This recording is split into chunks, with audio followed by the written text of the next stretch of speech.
everyone, welcome back to week 16. I made a mistake last week when I said week 14, but you knew what I meant, to life cues, and I'm going to start working right away because I have a lot of stuff I want to try to do on this page. So the prompt for today is, why do you create? And what prompted this prompt? I was asking myself that very same question. I was like, sort of not questioning, well, I guess I was questioning, why do I do this? Why am I doing life cues? Like, and this, I'm going to be like really honest in this, but it's not directed obviously at you that are viewing because you're viewing. But basically I'm feeling like I don't have that many people that are watching, or, you know, and very few people that are leaving comments or feedback so that I know what's going on. So what stems me to create? I gotta go run this under hot water. I'll be right back. So I'm gonna start off with this stencil, and it says art. You'll be able to see it once I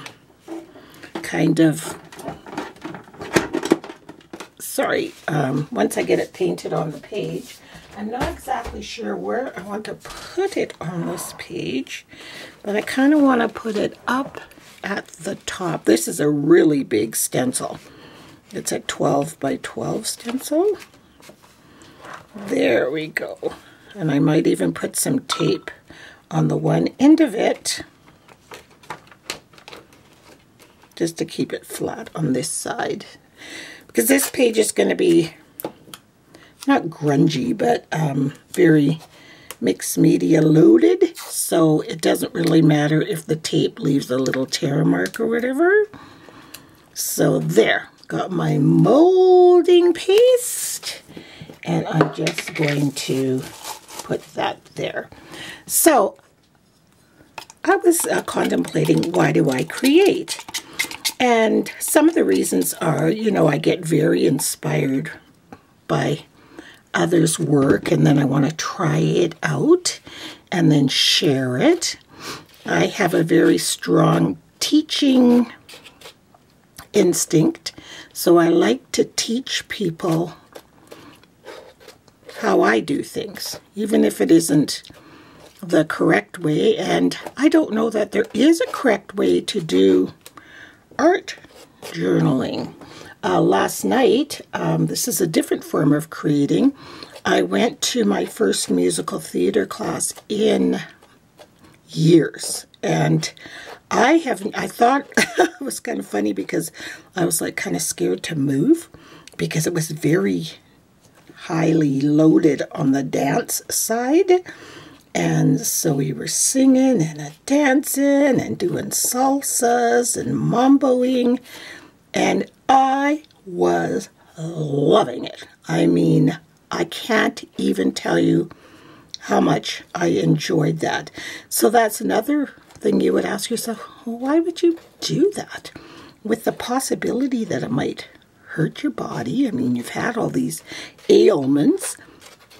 And so why do I get up and then decide I'm going to do a life cues page? Because I have a lot to do this week. Usually I upload them on Sunday. This is Thursday, but I have to go to a funeral tomorrow, and I'm having a tea party on Sunday, so Saturday I'll be busy, but I want to make sure I get this done and on time for my loyal subscribers. So that's another reason why I do it. But why do you do it when you feel a little bit discouraged? Like, what's the point? Why am I doing this? Why? Why am I trying to get it on time? Why am I doing all these things? For what drives me to do this? Now I'm going to put some molding down here to the different, it looks like splatters, and it's very hard for you guys to see this, I know. Looks like I'm just putting cement on my page. So I came to the conclusion that the reason that I do these things, despite all the things that might get in the way of making me say, do it tomorrow or do it whatever, I like the discipline for myself to be creative and to practice what I do. And that's why Life Cues is so good, because it is discipline, because I know there are people that are counting on the video, whether it's one person or 100 people. There are people waiting to see what the prompt is or whatever. So that's a discipline for me. And I also do it because I absolutely, totally love it. And if that's not a reason to create, what is? Hey, do it because you love it. It's like that movie Kevin Costner was in about baseball.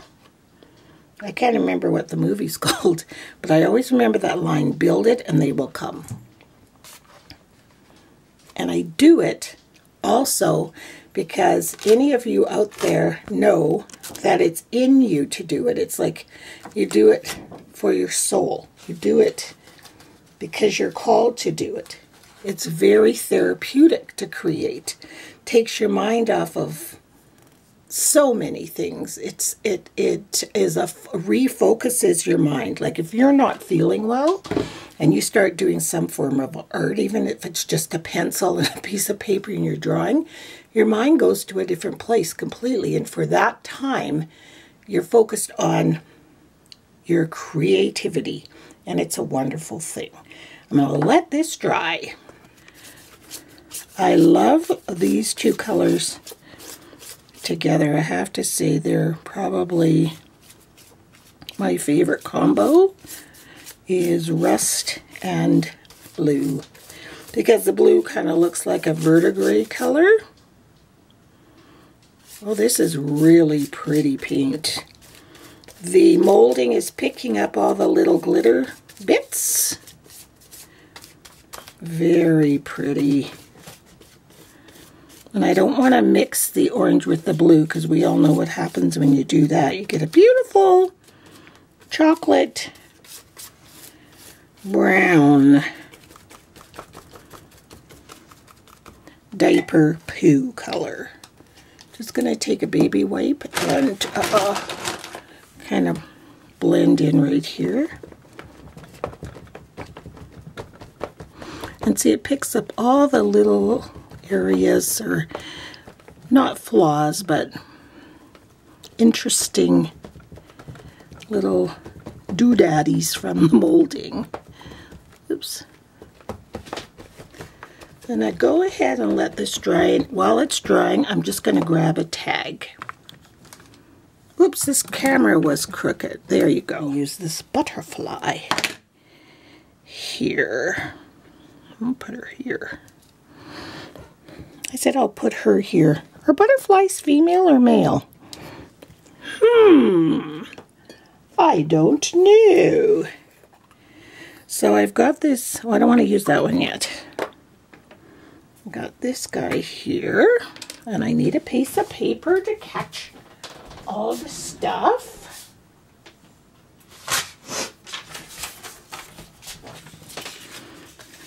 There we go. These are so old. My embossing powders are ancient, okay? But that doesn't matter. They still work. So,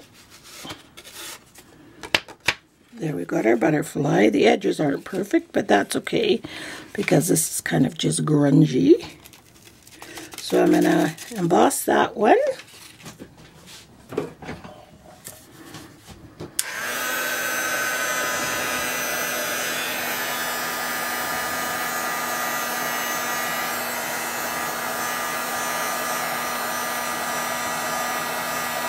That looks really pretty.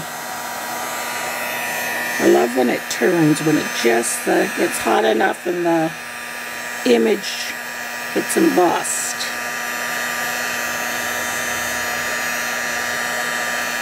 Pretty, pretty. There. Now the next one I'm going to use is this blue, and it's a Tim Holtz Distress Powder, which is the same pretty much thing. I haven't even opened it yet. Warning out there, when you're opening up anything, like I was opening up this Distress Powder with my blade, like this, and I just stabbed my thumb, and it really stings. So, yeah. Just be careful when you're crafting. Crafting is dangerous business. On the outside of, or the background of this tag, I want to use the script stamp. I don't know where I got this. Well, I know where I got it. I got it at a local scrapbook store that's not there anymore, but I can't remember who it was that did these, and I got a couple of them, and they were in this kind of foamy. They're kind of neat. So I just want to have some script on the background of the whole thing, just as my kind of base. They stamp beautifully, but if I could remember who they were. And the other one was a clock I got. It's like the kind you watch clock? No, pocket watch. That's what it is. Watch clock, Monica. I don't think there's such a thing as a watch clock. There, that's what I wanted to do on the background. Just to have some script in a permanent ink. There we go. So we'll put that away, and just wipe this up quickly before it gets too dry. Too late. Well, I'll clean it up later. Now I'm going to take another stamp, and one of these grungier ones, probably this guy, and I'm going to try something else I saw. I've never done this before, so I'm using glycerin instead of Versamark. So there's some glycerin on the sponge, and we'll just rub it all over this, and we'll see what happens. See, this is why I create fun, and it's fun to share with you guys. So we'll just put that just down there.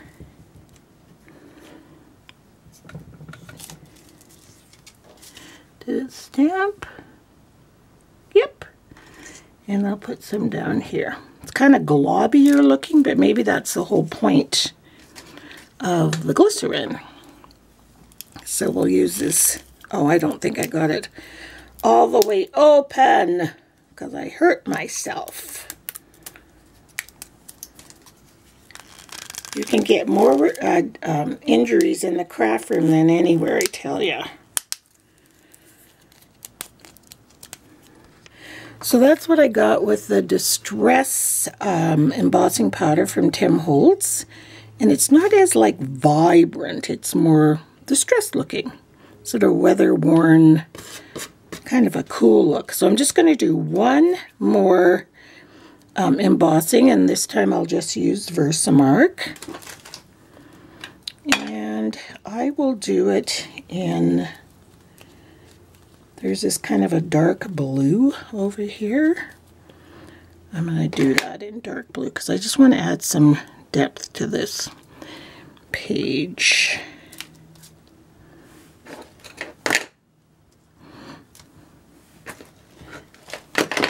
I'm just stamping it all over. Get my little piece of paper. Should have had a bigger piece of paper. Most of my embossing powders are in a plastic thing, so you just emboss on top of them, but these ones weren't, so no matter.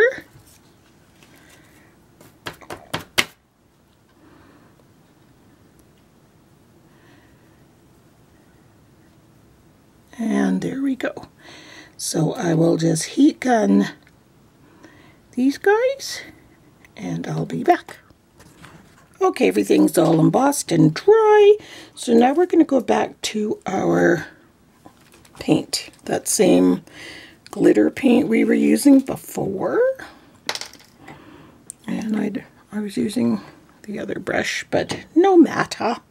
I don't think it matters. Alright, we're just gonna kind of just paint it, pick up all this neat embossing. So pretty.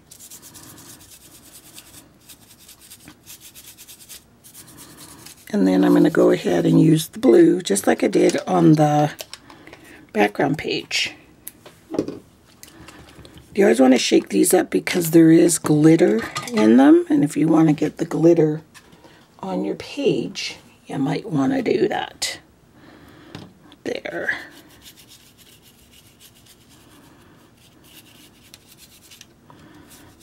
And in this instance, I don't mind if it blends a little and goes browny, because I kind of want it to be almost like it's been distressed.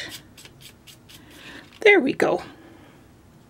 It's amazing what you can do to just one piece of paper if you keep playing and layering and playing with it and playing with it, and it becomes this piece of coolness. So now I'm going to take my black distress, it's here somewhere, right here. Nope, that's not it. Here it is, right in front of my face.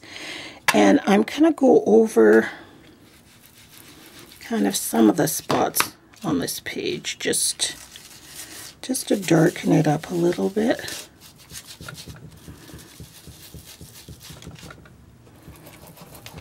And then I'm going to go with Vintage Photo, same thing, do the same kind of thing.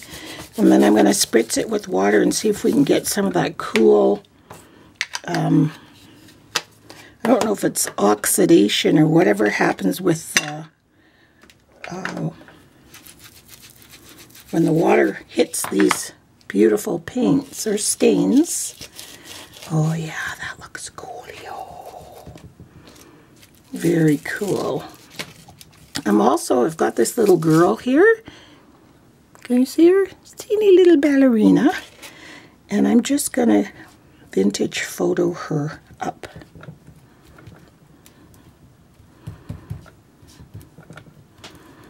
That way it doesn't matter what ethnicity she is. She's orange, or kind of orange. I'm just adding the water. Oh yeah, I can already see the cool oxidization. I don't even know if that's what it's doing, but if you can look up in here, so awesome. Do a little blot.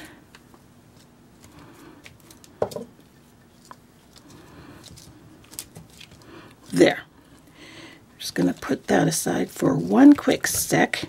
Well, maybe I'll dry it really quick.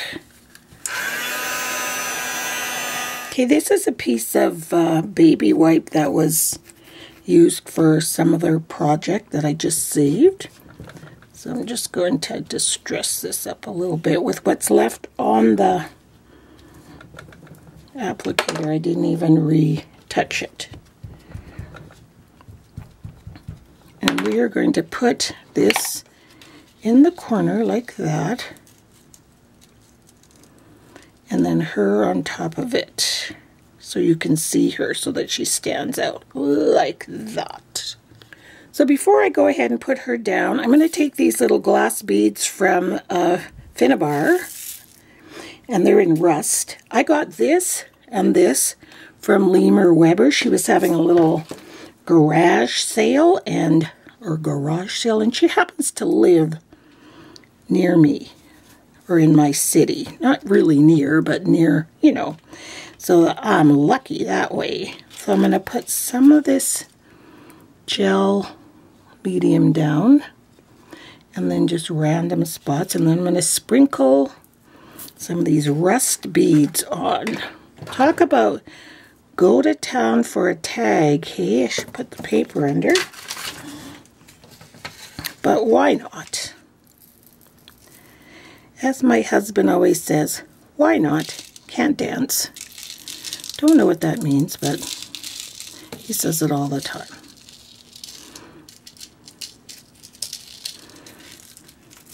Okay, and I put some up there. And they really do stick nicely to the gel medium. So wherever I put that gel medium, they're sticking, see? Some more up there can fit. There, just gonna let that dry. The word art, A-R, and then the T is behind there. And so all of those elements completed my page.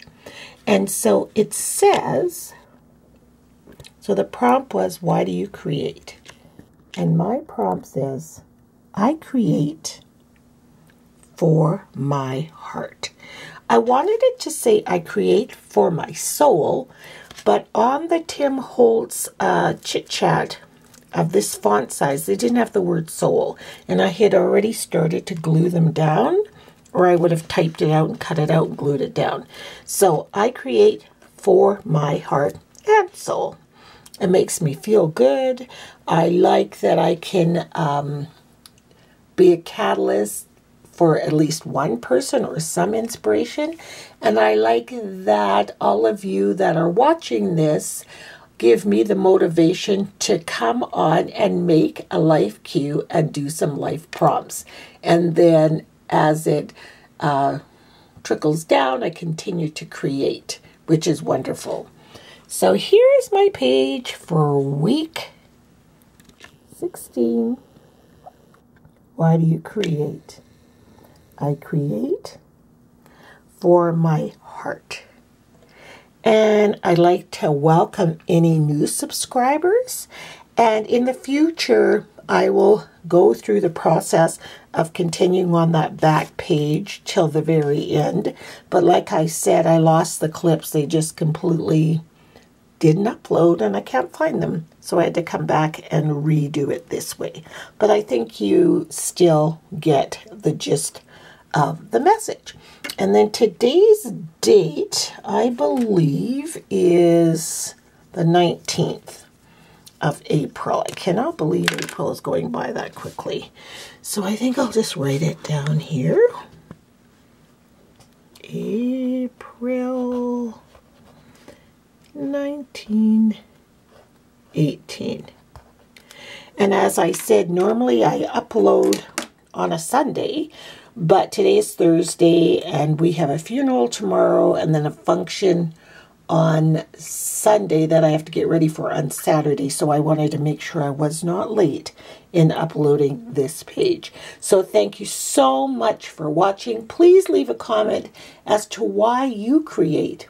What inspires you to create? What is the reason behind your creativity? I'd love to hear about it. And we'll see you all next week. Bye-bye. So as you can see, I got my little lady, dancing girl, attached with gel medium. And then I added an embellishment by Finnabair. And then on the, now from this point on, I lost all of the original clips where I show the process of what I've done. So I'm going to have to just go over what I did and take you through the background page of the original page that I started. So I added the beads on the page as well, in the corners and down here.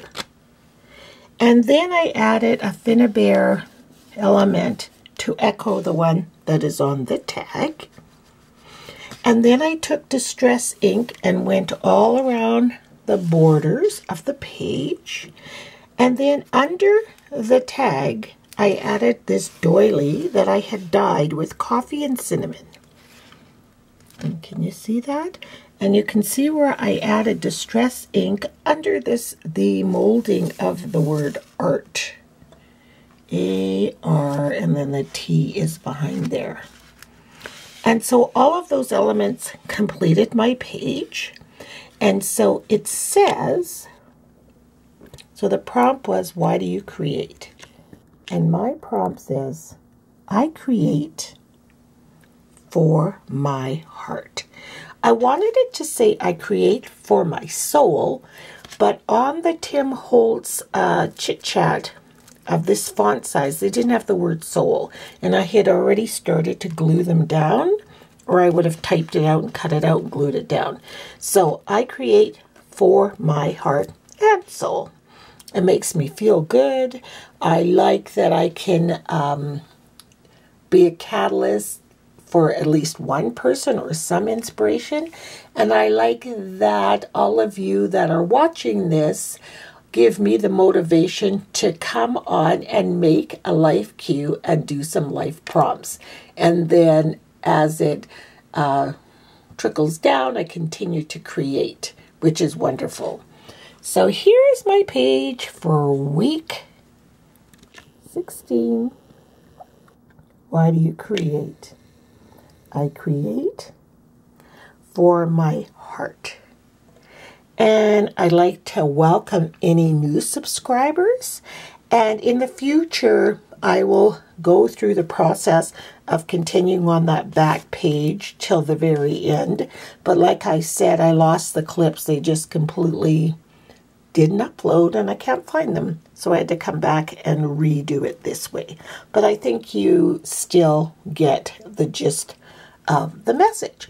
And then today's date, I believe, is the 19th of April. I cannot believe April is going by that quickly. April 1918. And as I said, normally I upload on a Sunday, but today is Thursday and we have a funeral tomorrow and then a function on Sunday that I have to get ready for on Saturday. So I wanted to make sure I was not late in uploading this page. So thank you so much for watching. Please leave a comment as to why you create. What inspires you to create? What is the reason behind your creativity? I'd love to hear about it. And we'll see you all next week. Bye-bye.